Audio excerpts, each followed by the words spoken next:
First of all, you need a jump starter.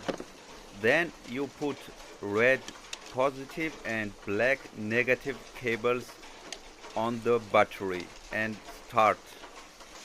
After it, you need to start your engine. You put the key and start.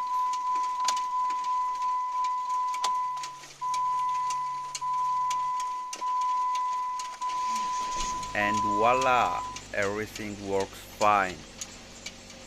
Don't forget to remove the jump starter.